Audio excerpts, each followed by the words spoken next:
12:40, bumaba na yung ating paronda sa tanghali. Ang palakas ng baga ng ating mga ibon.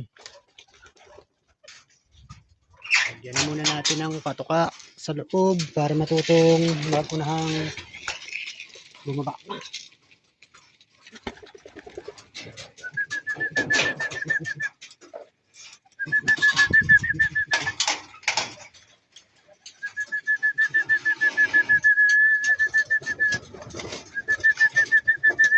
Umahos na. Yun. Patukain lang natin ang konti. Pagkatapos ng ronda sa tanghali para masanay na mabilis pumasok sa trapping door. Yan. Araw-araw ganyan.